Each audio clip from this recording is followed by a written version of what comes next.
Aminé. I think he's one of the more playful and fun, laid-back, chilled-out pop rap artists at the minute who clearly knows that he's just here to have a bit of fun, and it really shows in his music for the most part. He can also pen some really good lyrics on many tracks, including on this album and previous albums too, but I like the way he's just this really versatile guy. He's never really boxed himself into one particular sound, in one particular lane. He can do some really cool like R&B crooning type singing. He can go in some really high falsetto on the choruses. He can also go a bit lower. He can rap. He's just a fun guy. So I've actually thought his material so far that he's dropped has been really quite good, particularly Good For You, which has so many great fun pop bangers.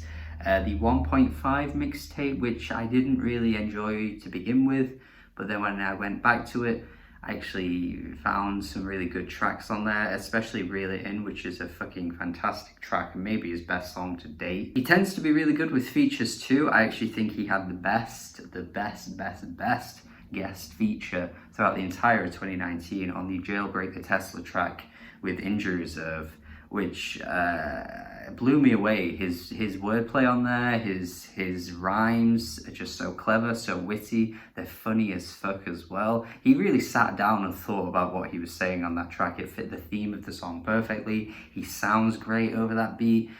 Yeah, man, that feature was so good. Like, not underrated, but maybe underrated in the sense that not many other people seem to think it was like the best of the year like I do, because I really do think it was that good. And so Limbo is a continuation of what we've been hearing from Aminé up until this point. He's once again not really boxing himself into anything here. You've got tracks like Shimmy, where it's just more of a straight up rap track.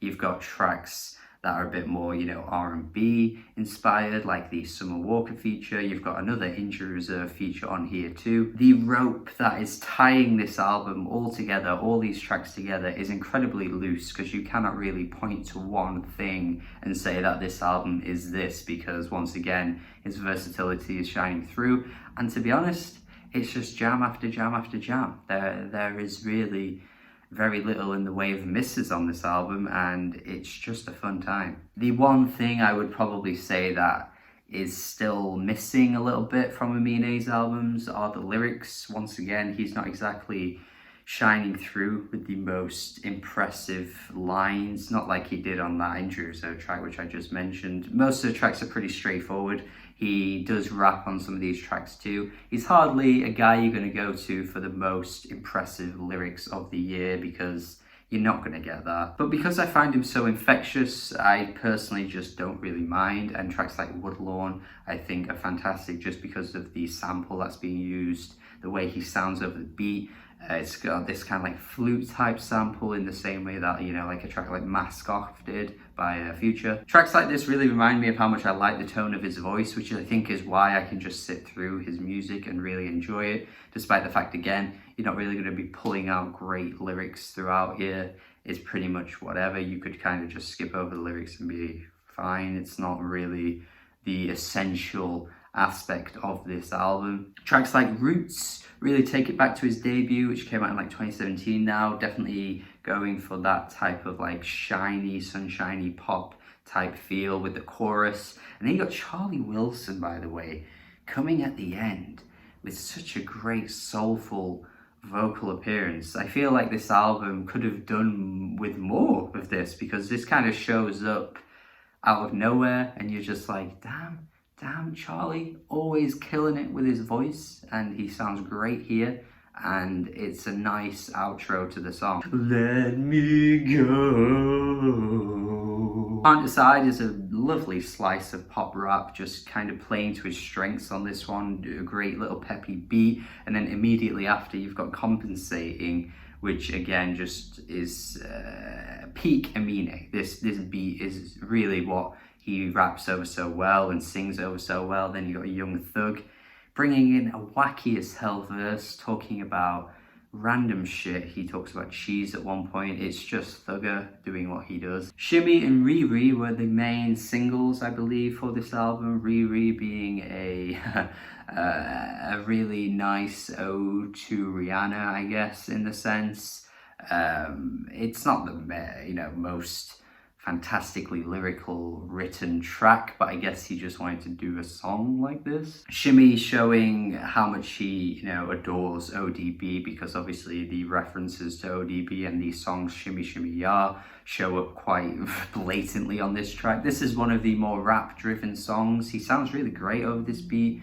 He's not exactly dropping bars though. Like, that's the thing with Aminé. He's not like a bar for bar writer on the majority of his songs, so it's not like I listen to a track like this and think, oh, this is so hard, because I just don't really. Definitely the best lyrical track on the whole thing though is Mama. This track actually reminds me a little bit of Injury Reserve in the way that they did the Look Mama I Did It on the Floss album. It came right at the end of that album. Just a really lovely track to kind of show your love for your mother. This track honestly was quite surprised, coming sort of in the 2/3 into the album ish. Like, I just wasn't quite expecting him to drop a track like this at this point, but when it came, I was really happy with it. I think it's honestly a lovely ode to, your mum. There's really very little in the way you can critique with a track like this, because the lyrics are so well written, the track is produced really well. It's just a really nice track, but I think the only issue is that it probably could have come at the end. You could have just dropped this right at the end, because immediately after this, you get the track Becky, which is interesting lyrically, but there's this one thing I have with it that just doesn't work. And that one thing is the chorus, where he says how he's been told to never take a white girl home. I think the way he words it is really corny, but then the rest of the track is talking about how, he is a black man in America, has to deal with so many, issues in terms of racism. Like, I feel like the rest of the track is written really well, but then this chorus just doesn't really fit in. And then also having that next to Mama doesn't really work. The sequencing there was a bit off. I feel like Becky could have been written a little bit better, and also Mama should have come right at the end of the album. A minor gripe, but it does kind of disturb the flow a little bit. I have already mentioned the Injury Reserve feature, and I've mentioned Injury Reserve quite a few times throughout this video anyway,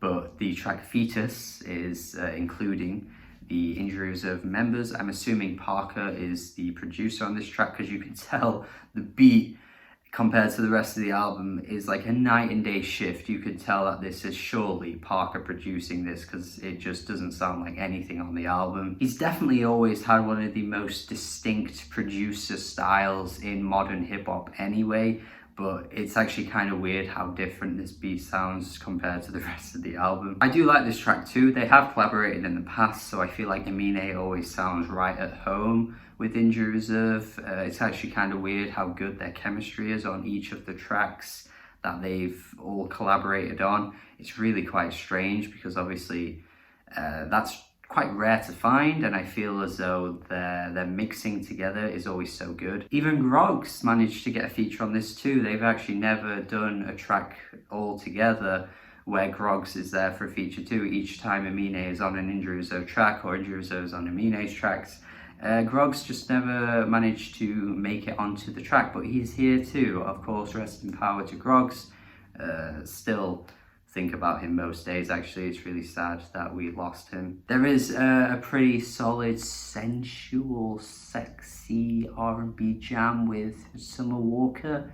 I say it's like sort of, because the beat on this track probably could have been a bit tidier, probably could have been a bit smoother to sort of make the track work a bit better. I actually haven't heard much of her music before anyway, so hearing her on this feature was actually quite a nice change of pace for the album. Hearing like a female voice, she works well with Aminé. It's a solid track, probably again could have been produced slightly better, a bit tidier, but it's all right for what it is. And yeah, you know what, overall, even though there are a few hiccups here and there where I'm not entirely fully on board, maybe with the beat of a track or something like that, or maybe, Aminé's lyrics could have been a bit better here and there, I still just really like his style. I still like how this album has such a great amount of diversity throughout. There isn't really two tracks that sound exactly the same, and yet the flow for the most part is really strong. And I just enjoy what he does. He always sounds like he's having fun, and you can hear that and you feel like you're having fun with him. And I just like him as an artist. So for me,